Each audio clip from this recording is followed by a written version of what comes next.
Good day! Here are today's top stories from the Pna Headlines. We start with Manila's continuing efforts to repatriate Filipinos amid escalating tensions in the Middle East. The Philippine Embassy in Amman has received the first Filipino worker together with another 5 evacuees who crossed the border from Israel to Jordan. The first to reach Jordan was an engineer named Edsel Sarkila, who was later joined by 4 tourists and 1 fellow worker. They were welcomed by Ambassador Wilfredo Santos and other embassy officials. Embassy officer also conducted visual inspection at the border as they anticipate arrival of more Filipino nationals amid the Israel and Iran conflict. The Philippine Embassy in Amman remains committed to provide all support and repatriation assistance for Filipino as per directive of Ferdinand R. Marcos Jr. Meanwhile, the embassy in Tel Aviv, together with Israeli government, assisted the tourists in crossing the Israeli border and extend all support for safe departures of the Filipinos. The Philippine government is also preparing to repatriate 14 Filipino workers from Iran while coordinating with Philippine embassies in Jordan, Lebanon, and Iraq.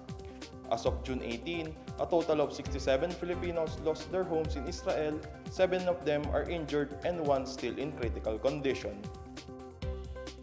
Shifting gears now, the Northern Luzon Naval Command together with the Philippine Drug Enforcement Agency or PDEA intercepted about 1.5 tons of suspected shabu off the coast of Zambales early Friday.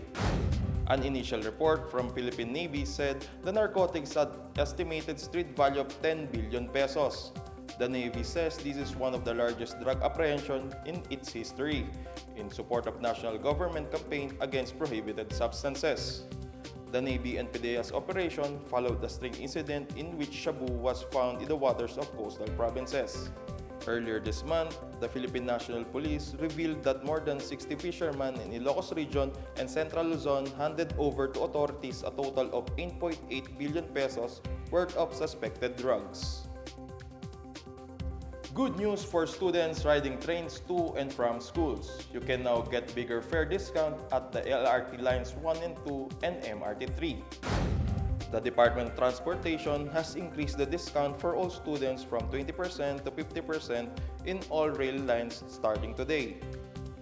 To get a discounted ticket, students must present their valid ID issued within the current school year.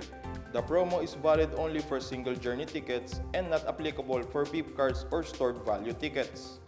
They must also buy the ticket at the ticket counter to avail of the promo. Students can avail of the bigger discount even on Saturdays, Sundays, and holidays. The discount also applies to students enrolled in postgraduate courses.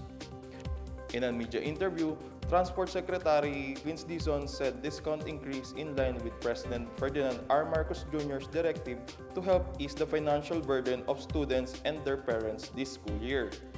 The DOTR said the discount increase will especially benefit students in the University Belt area in Manila who usually ride the LRT2. Motorists may have to brace for a big-time hike in fuel prices next week due to rising tension in Middle East.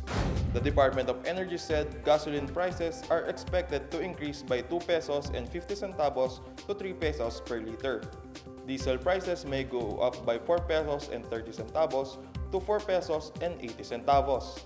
Meanwhile, the price hike for kerosene is pegged at 4.25 to 4.40 per liter. The current estimate is based on 4 days of trading in Min of Platts, Singapore. The Department of Energy Oil Industry Management Bureau Assistant Director Rodela Romero said the possible increase is driven by a looming major oil price shock as the Israeli-Iran conflict threatens critical global shipping lines. Romero said fuel prices may go up by as much as 5 pesos per liter if prices in the world market increase on Friday.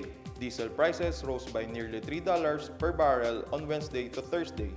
She has advised motorists to plan their trips ahead to save gas. President Ferdinand R. Marcos Jr. earlier said the government would provide fuel subsidies to sector affected by the expected oil price hike.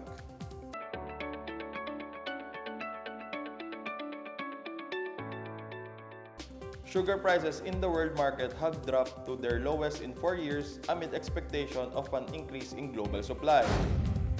The price for pound of sugar dropped to 16 US cents on Wednesday, lower by 4% compared to the end of last month and 15% from the start of the year. The US Department of Agriculture says global sugar production will likely increase by 4.7% year-on-year in 2025 to 2026, especially in India, Thailand, and Brazil. China's low sugar purchase and slowdown in imports from Indonesia and Bangladesh are also affecting prices. Experts meanwhile said sugar prices may be declining due to estimates of higher production due to favorable weather conditions, particularly in Asia, Central America, and Brazil. Meanwhile, the Manila Economic and Cultural Office or MECO says Taiwanese tourists may enter the Philippines visa-free for 14 days starting July 1, 2025. In an advisory, MECO said regulation for Taiwan passport holders were revised as part of its ongoing review of entry facilitation requirements. The reciprocation followed Taiwan's announcement of its one-year extension of the visa-free entry scheme for Filipino tourists. Taiwanese tourists only need to show passport valid for at least 6 months, confirm hotel accommodation or booking, proof of financial capacity, and return ticket to the next country of destination. For Taiwan passport holders intending to stay in the Philippines for more than 14 days or for purpose other than tourism, a visa shall be required with the following requirements shown in the screen. In 2018, the Taipei Economic and Cultural Office stated that introducing a similar scheme to Taiwan would boost tourism and investment in the country. Based on data from the Department of Tourism, Taiwan is the 7th top source of visitors' arrival in the country, with 213,833 Taiwanese tourists recorded in 2024. And those are the latest and biggest stories from the PNA Headlines. For more news update, visit our website pna.gov.ph or our Facebook and X account, Philippine News Agency. You may also watch the PNA Headlines through the Philippine News Agency's YouTube account and via the News and Information Bureau website under PNA News. I am Zambales. This is the PNA Headlines, bringing you stories that unite the nation.